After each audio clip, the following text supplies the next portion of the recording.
Our course now is taking a shift as we get to Jonathan Edwards. Edwards was a preacher, pastor by profession, but his writing style and the way that he thought about his position within the expanse of time and within society in general makes him a pivotal figure in American literature and literary history. Edwards is also the first writer in our course who is born on this side of the Atlantic. All of the writers previously, not counting, of course, the Native American oral traditions that have come down to us and are captured in the 19th century and 20th century in translation and in written form. But Edwards is the first named singular individual in our course, born here on this side of the Atlantic, which makes him a pivotal figure if for no other reason than that. He's also an incredibly pivotal figure because with Edwards, we now enter into the 1700s or the 18th century. And Edwards is a figure that straddles two major eras of American history. He is, in many respects, among the last of the Puritans, among the last of the people who sort of had that Puritan approach or that Puritan aesthetic, that Puritan philosophy kind of built into him. But he is also a man of his age, and that is the age of the Enlightenment. We're going to talk about the Enlightenment in a little more depth here in just a moment. But I want you to think of Edwards as someone who's got one leg in the Puritan side and one leg in the Enlightenment side. And he's a very fascinating bridge figure between those moments, as will be another pivotal figure that we're going to talk about shortly here, which is Benjamin Franklin. Franklin lives at the same time as Edwards. They're roughly contemporary with each other. Their birth years are not exact, but they're relatively close. But I think Franklin feels like such a more modern figure because Edwards is at the moment of the 1700s in the Enlightenment, but he's looking to the past. How can he take information from the moment and apply it to the style of the past? And Franklin is a person who's standing at the moment and he's looking to the future, but he's trying to figure out how he can take elements of the past with him into the future. So I don't want to give the sense that Edwards is a 100% backward-facing figure, because he's not a backward-facing figure. But Edwards and Franklin are existing at the same time, but you might think of Edwards as oriented toward the past, using the present, and Franklin as someone who's oriented toward the future, using the present. And elements, of course, of the past. Edwards has a prominent position within our course and also within the context of American history inside a movement that was called the Great Awakening. Now, the Great Awakening is important for us to talk about because it's going to help demonstrate how rhetorical style in the American colonies was starting to change from the Puritan aesthetic of a more reserved, straightforward, descriptive style into a more literary style. And I think when we start looking at excerpts from Edwards' sermons, the two that I assigned for you that are in the Norton Anthology of American Literature, Volume A, the 10th edition, and that is A Divine and Supernatural Light and Sinners in the Hands of an Angry God, you will feel very much the way that Edwards does not sound like anybody that we have come across so far in the course. And you'll see how Franklin sounds even much more different than Edwards, though their lives, as I said, are overlapping. The Great Awakening was a movement that kind of was international movement, there's scholars have documented a global phenomenon in the 1700s of a renewed interest in religion across the world. But for our purposes, we're talking about Christianity in the American colonies and also in Europe. Sometimes this is called the First Great Awakening because there's another revival that happens in the 1800s, but we're really going to just focus on this one, and we're going to call it the Great Awakening in that sense that it's the first one. Religious revivals are happening at this time. And there's also much more public preaching that's happening. So preaching that's happening outside of the four walls of a church with a dais and pews, and people are going outside and they're preaching in town squares, and they're preaching in parks, and they're preaching to large groups of people who have come to listen to them. The manner of the preaching has also evolved a little bit. There's an emphasis on a personalized Christianity, an emotionalized, if that's a word, an emotionalized Christianity. They're moving away from what we might think of as the cold Puritan style, the straightforward, descriptive, cite the biblical verses, cold, straightforward Puritan style, very little literary embellishment to the text. And they want people to feel religion. They want them to feel it viscerally in their bodies. The high highs and the low lows, right? Euphoria and terror. And that is, of course, going to be really exemplified by the two sermons that we have from Edwards. One of which I think is a very euphoric, uplifting, light, sweet, reasoned sermon, and the other one which has gone down in history as the most famous fire and brimstone sermon in American history. They want people to feel religion, and they think if you can feel the religion, then that's how you're really going to be able to experience it. So we have a change of prose style that is accompanying the Great Awakening.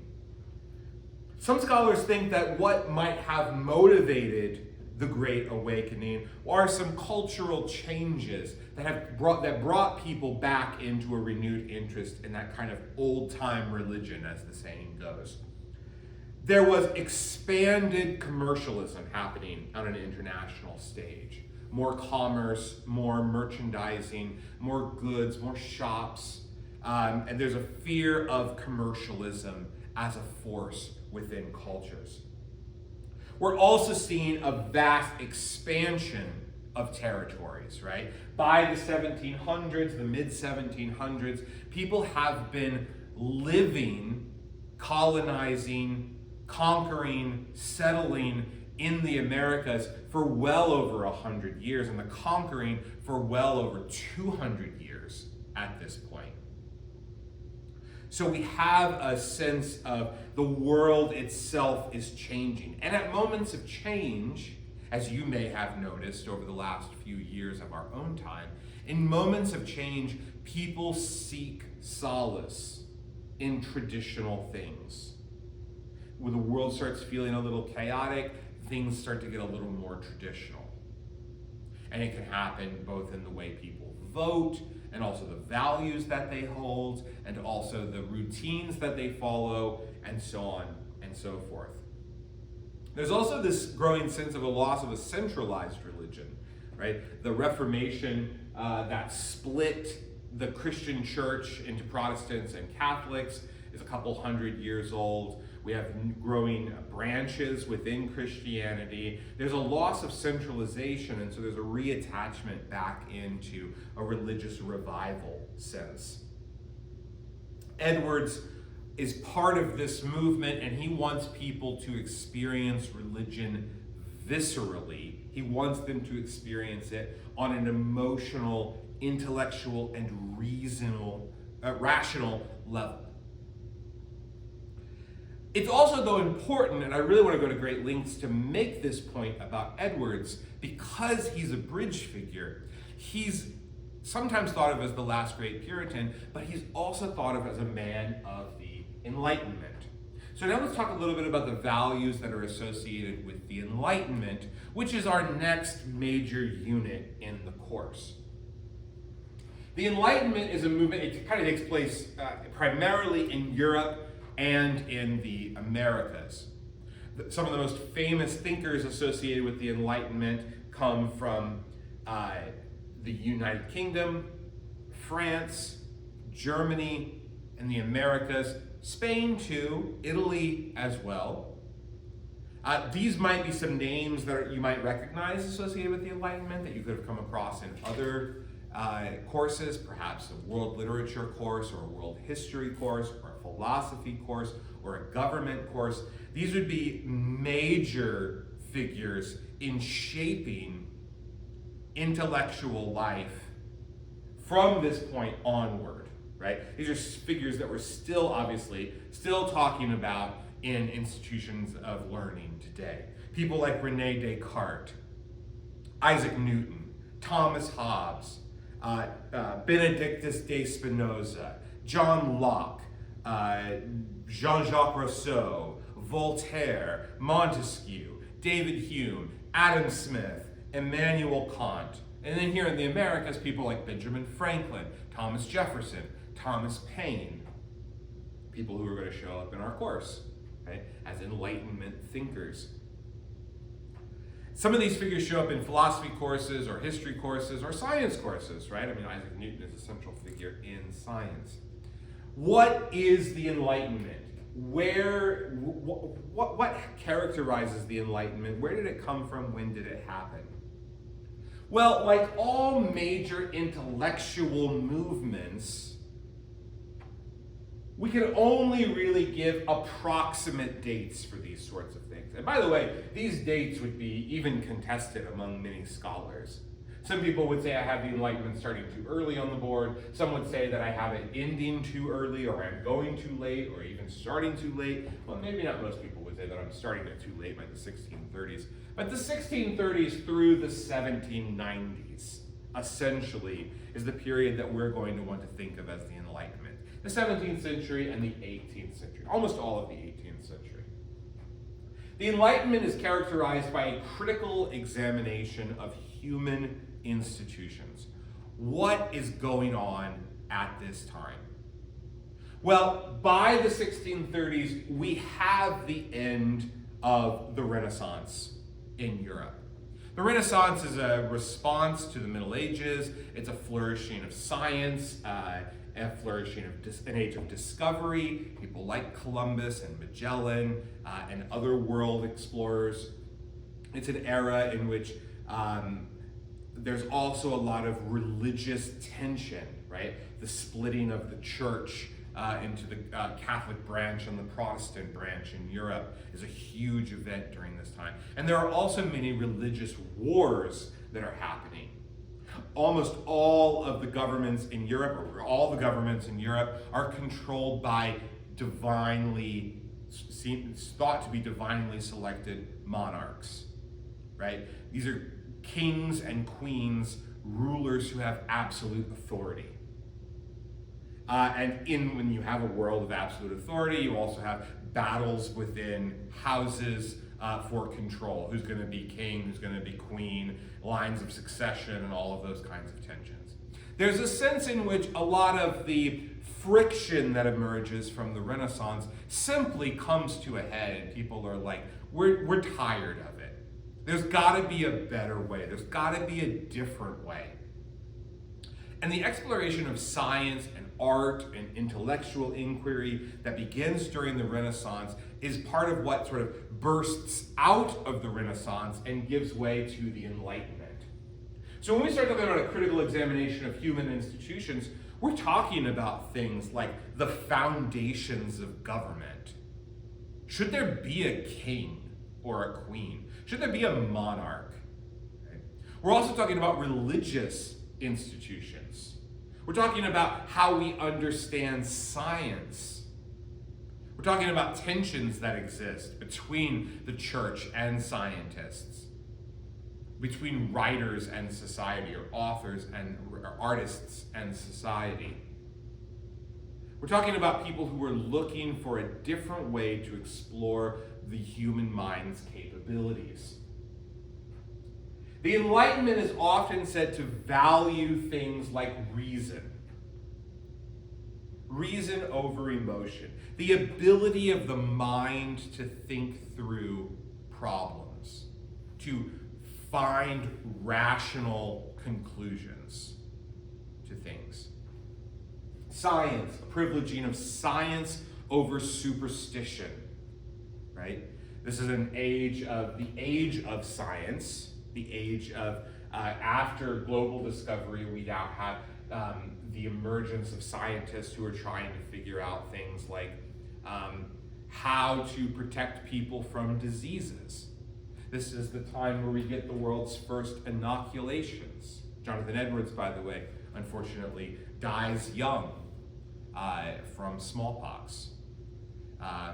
And before vaccines were perfected, he's using an early form of vaccination to try to become inoculated by being exposed to a weakened version of the smallpox virus, but it ends up killing him.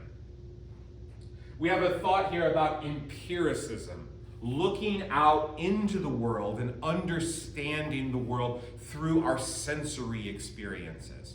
The scientific method, trying things, running hypotheses. We have an increase in tolerance that is frequently associated with the Enlightenment. Though, in a couple of class sessions, we're going to think about the ways in which that approach to tolerance is a very narrow approach to tolerance, because the Enlightenment also has a dark side to it.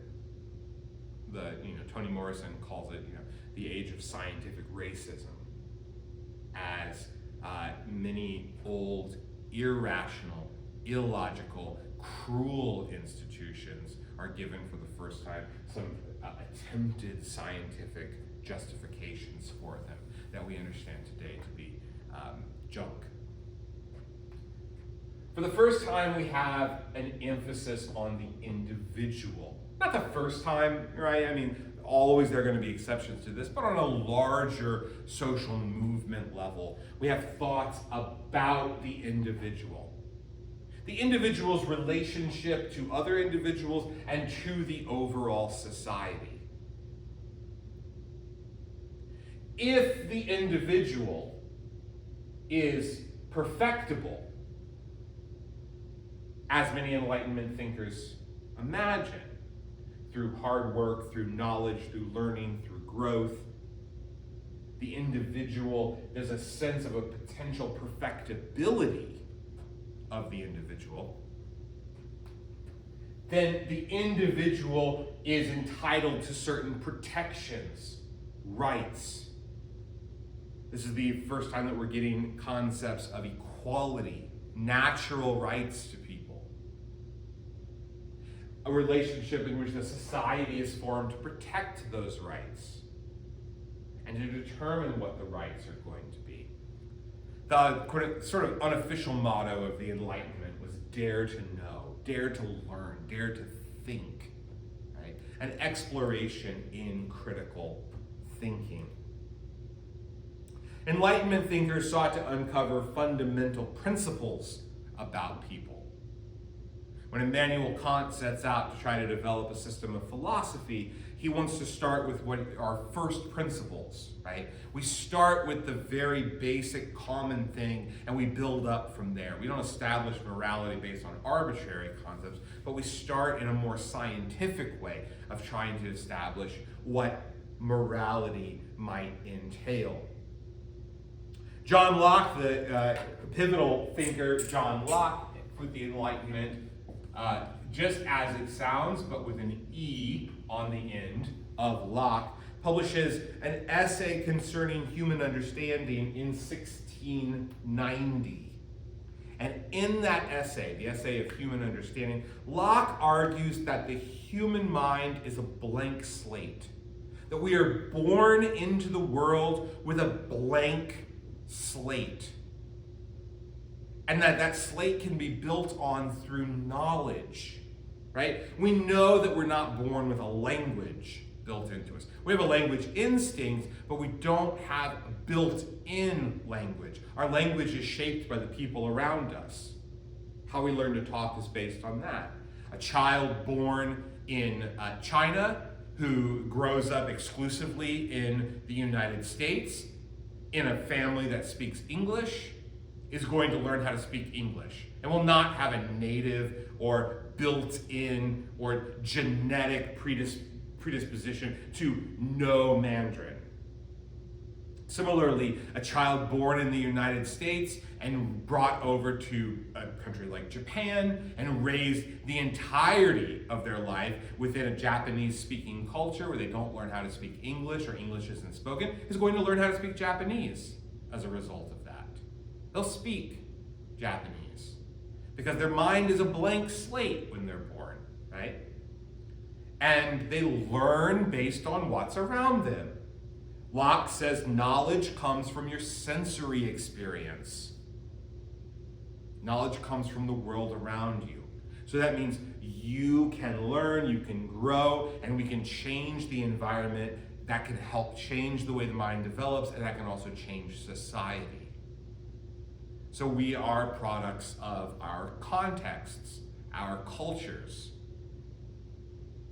And that's a pivotal understanding that's going to be really important for us to think about. Edwards comes across Locke. And Edwards, as a figure, is someone who is absolutely fascinated by Enlightenment principles. But remember, he's also a devout Christian. He would reject some of the ideas that are frequently associated with the Enlightenment and religion. Many people in the Enlightenment did not deny the existence of God, but they didn't think that a religion like Christianity had it 100% right, or any religion had it 100% right. Many thought God was a force that was sort of impersonal, distant from what's going on earth. May have created the earth, but once done, went off to do something else. So they didn't deny the existence of God, but they didn't hold the same attention or reverence to a particular God in the same way that Edwards does as a fundamentalist Christian. So Edwards is doing something really interesting by trying to fuse these ideas together. He's deeply influenced by the idea of reason and the individual and critical examinations and the perfectibility of the self. But he's also drawn to these Puritan values of innate depravity. The Puritan idea that we're all innately depraved as a consequence of our fallen state in the world, and that we must find grace and salvation through Jesus Christ and the Christian God. So what makes Edwards such a fascinating figure in many ways is how he tries to bridge these things together. And he bridges them together intellectually, but he also bridges them together through literature. We're going to take a look now at some excerpts from the first of the sermons that I asked you to read, A Divine and Supernatural Light. In this sermon, Edwards is trying to explain the purpose of God in one's understanding of God and religion and the world and life. It is not enough, he says, to simply come to God through reason. We must also come to God through religion, through feeling, through experiencing. But we also need that reason that's built into us. So when we read excerpts from this sermon, you'll hear where he kind of sounds like a Puritan, but you'll also hear where he doesn't sound like a Puritan, because he's talking about things in a very different way. Let's look at the first of the excerpts that I want us to focus on. We're going to be on page 384 in the Norton, at the bottom of the page. Edwards says here, "It is not every affecting view that men have of religious things that is spiritual and divine light. Men, by mere principles of nature, are capable of being affected with things that have a special relation to religion, as well as other things. A person by mere nature, for instance, may be liable to be affected by the story of Jesus Christ and the sufferings he underwent, as well as by any other tragical story. He may be the more affected with it from the interest he conceives mankind to have in it. Yea, he may be affected with it without believing it.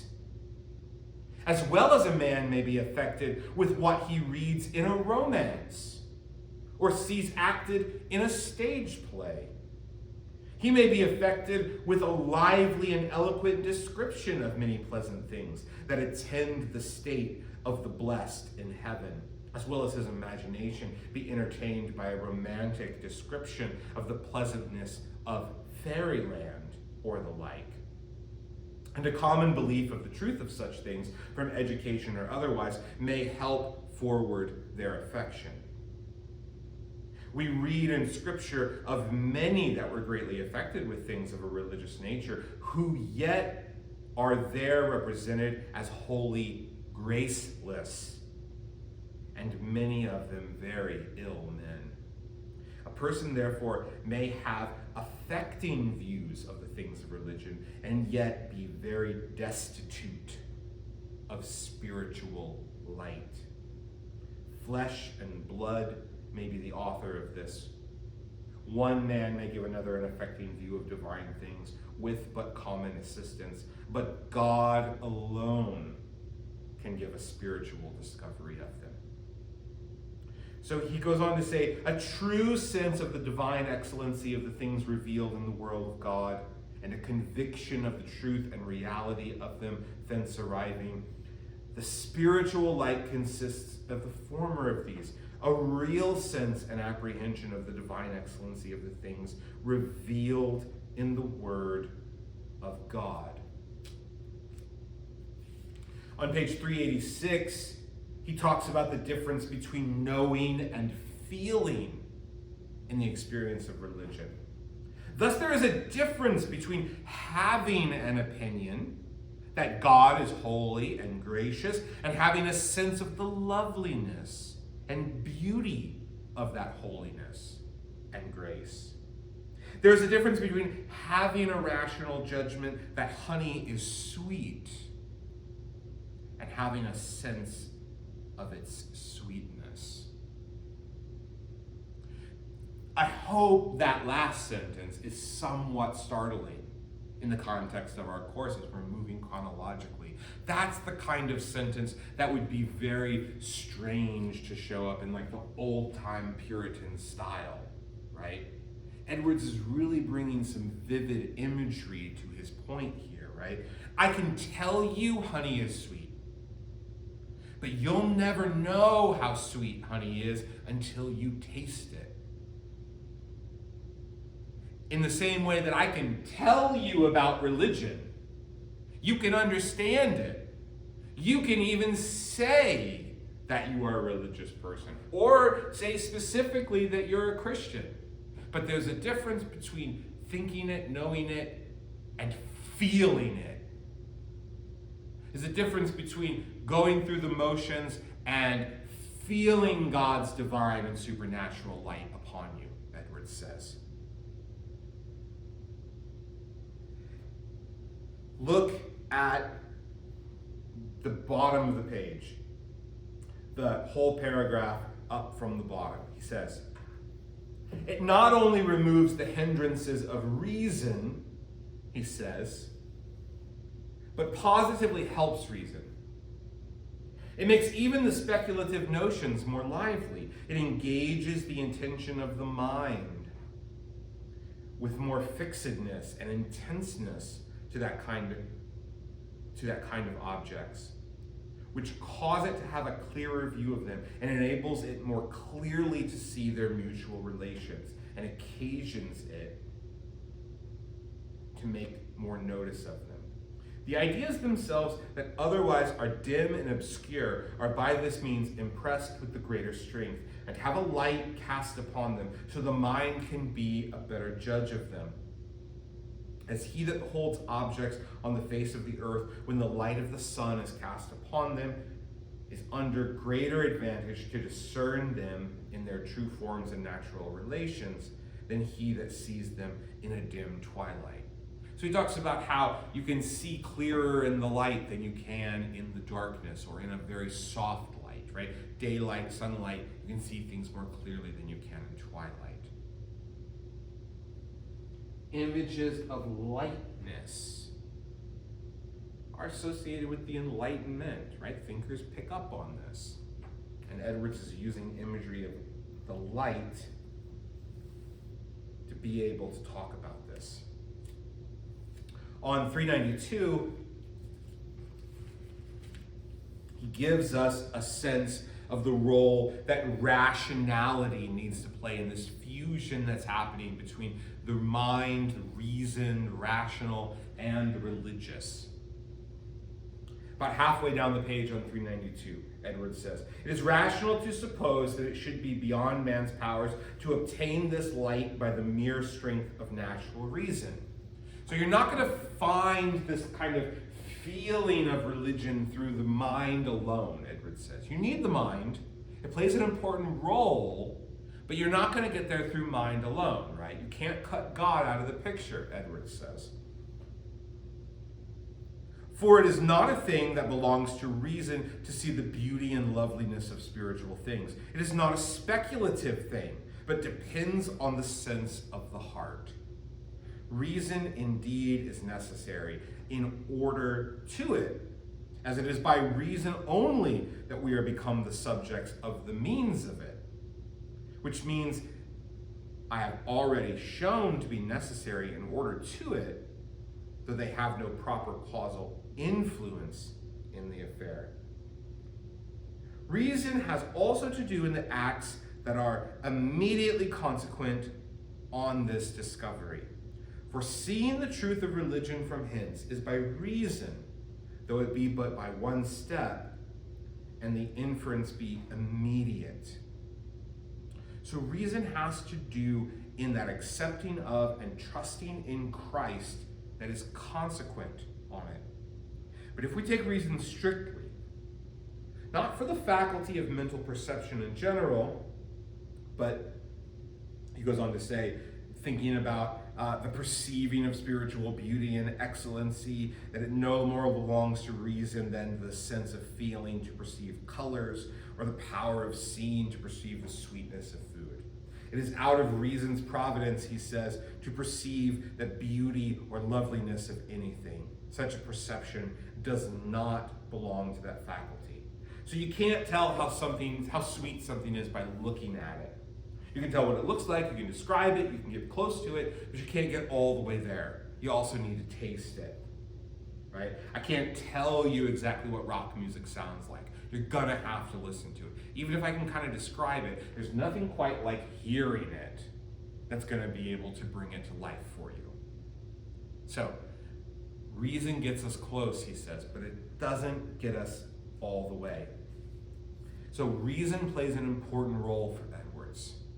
Critically important role, but he's trying to fuse those Enlightenment ideas with some of these feelings of the Great Awakening, and he's using light as a metaphor for bringing it closer in a way that's a very, very different from the old Puritan style. It is not unique to me to make the following observation about the text, "Sinners in the hands of an angry God."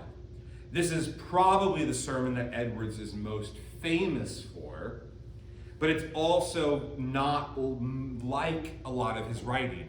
Most of Edwards' writing and thinking has a closer similarity to a divine and supernatural light, which is why I wanted you to read that text as a contrast. If you only read Sinners in the Hands of an Angry God, as I did when I was an undergraduate, by Edwards, I was in a course on American rhetoric, and I read this particular speech, you walk away thinking that is what Jonathan Edwards sounds like, and that's not true. Jonathan Edwards is capable of sounding like Sinners in the Hand of an Angry God, but Jonathan Edwards is more closely aligned with a divine and supernatural light. Sinners in the Hands of an Angry God is a tour de force of American rhetoric.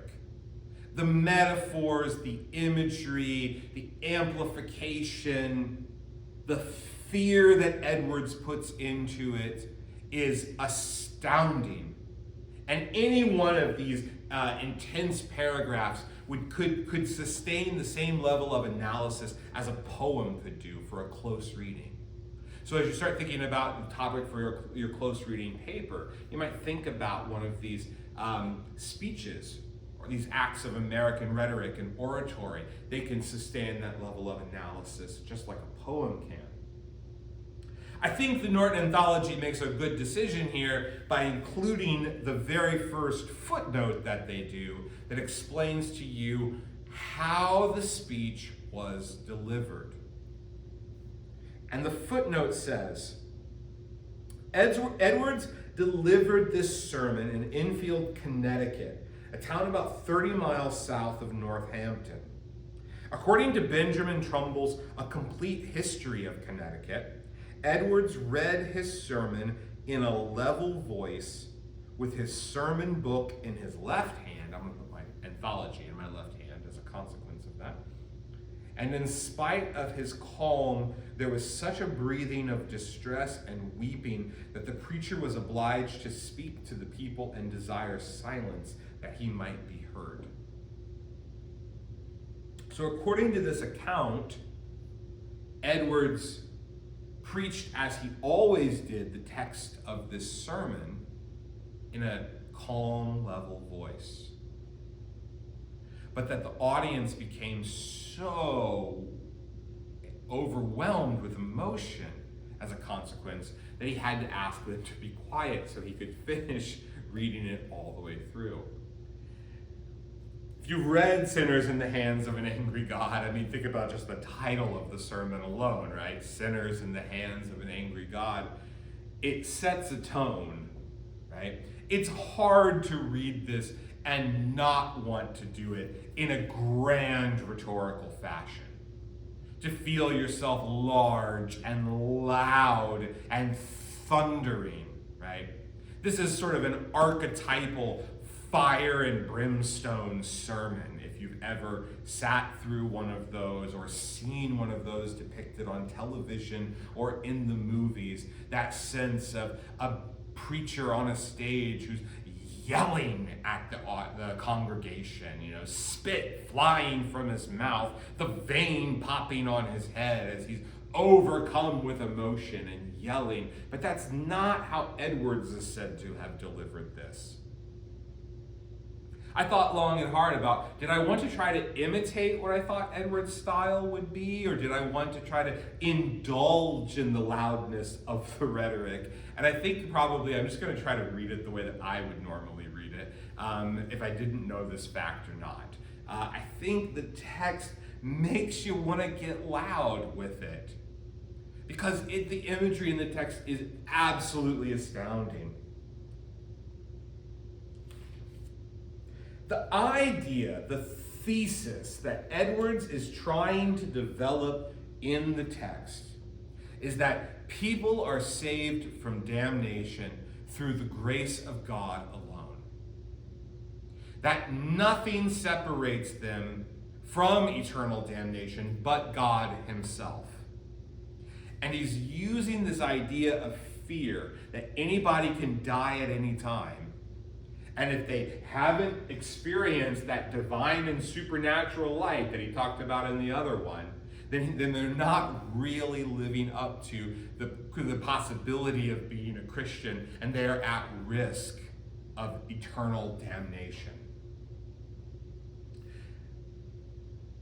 To make this point, he engages in some vivid imagery and startling rhetorical details that I think would seem very loud and literary to a Puritan. Let's look at some examples of this together. Page 398, toward the top, maybe about 8 lines down or so. Almost every natural man that hears of hell flatters himself that he shall escape it. He depends upon himself for his own security. He flatters himself in what he has done, in what he is now doing, or what he intends to do. Everyone lays out matters in his own mind, how he shall avoid damnation, and flatters himself that he contrives well for himself, and that his schemes will not fail. They hear indeed that there are but few saved, and that the greater part of men that have died heretofore are going to hell. But each one imagines that as he lays out matters, that he lays out matters better than for his own escape than others have done. He does not intend to come to that place of torment. He says within himself that he intends to take effectual care and to order matters so for himself as not to fail. But, Edwards says, that's just not true. Everyone thinks they're going to be exempt, but everyone is equally at risk. So that thus it is that natural men are held in the hands of God, he says on 399, over the pit of hell. They have deserved the fiery pit and are already sentenced to it, and God is dreadfully provoked. His anger is as great towards them as to those that are actually suffering the executions of the fierceness of his wrath in hell. And they have done nothing in the least to appease or abate that anger. Neither is God in the least bound by any promise to hold them up one moment. The devil is waiting for them. Hell is gaping for them. The flames gather and flash about them and would fain lay hold on them and swallow them up. The fire pent up in their own hearts is struggling to break out, and they have no interest in any mediator. There are no means within reach that can be any security to them. In short, they have no refuge, nothing to take hold of.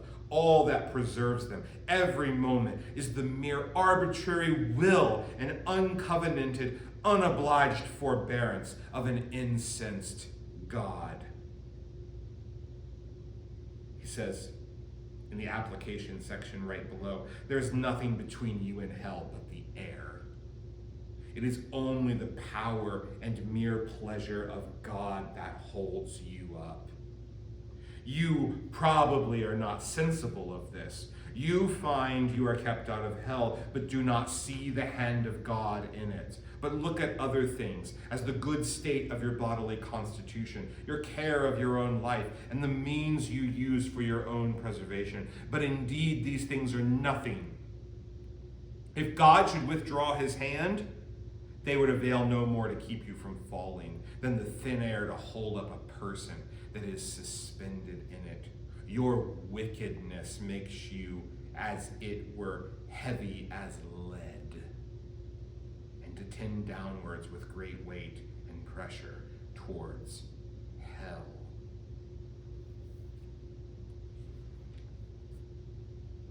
Probably the most famous of the passages comes on pages 400 to 401.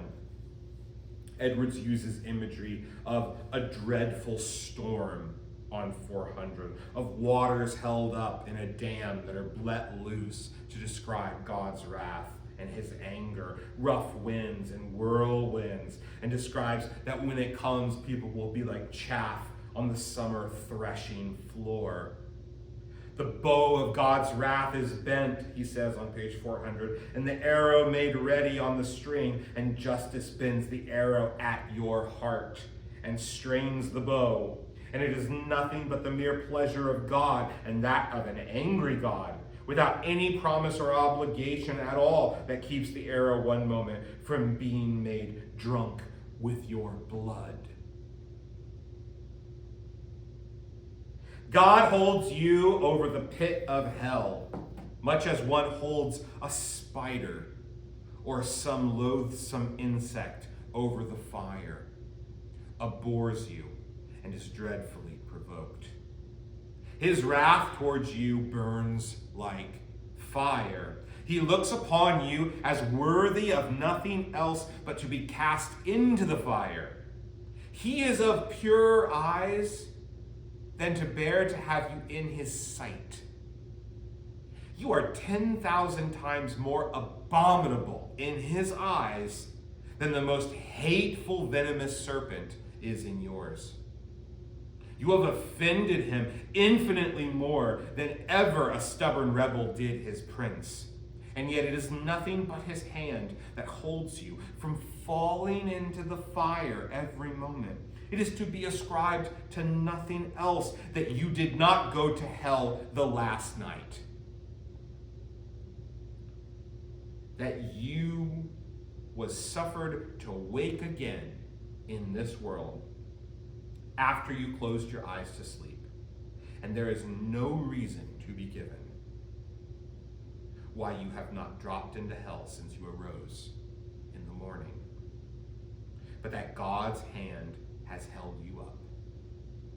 There is no other reason to be given why you have not gone to hell since you have sat here in the house of God, provoking his pure eyes by your sinful, wicked manner of attending his solemn worship. Yea, there is nothing else that is to be given as a reason why you do not in this very moment drop down into hell.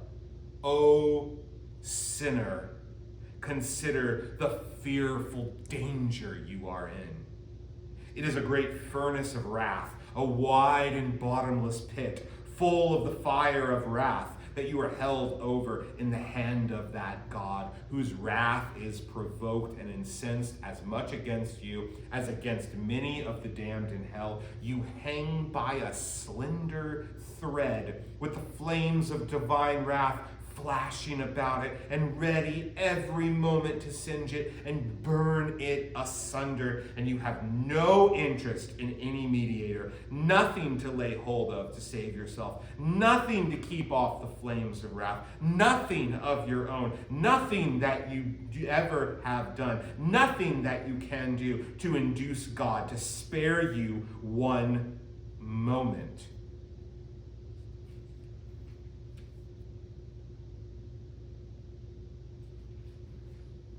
Except, Edwards says on page 405, you have an extraordinary opportunity, a day wherein Christ has thrown the door of mercy wide open and stands in calling and crying with a loud voice to poor sinners, a day wherein many are flocking to him and pressing into the kingdom of God.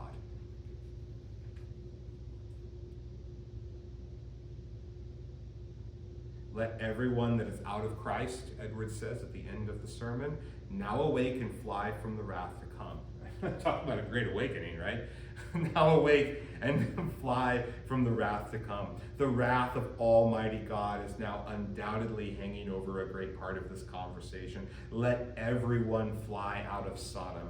Haste and escape for your lives. Look not behind you. Escape to the mountain, lest you be consumed.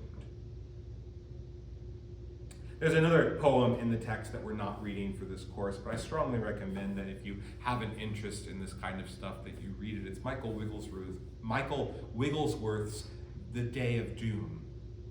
It's a similar structure to this sermon by Edwards and precedes Edwards' sermon, but it's a vivid description of sort of hell and gloom and damnation, that followed by an idea that, but all you have to do is accept Jesus Christ and you will be saved. That's the focus, right? That's the place where they want to end up. But Edwards is taking this idea, you gotta feel it. You gotta experience it.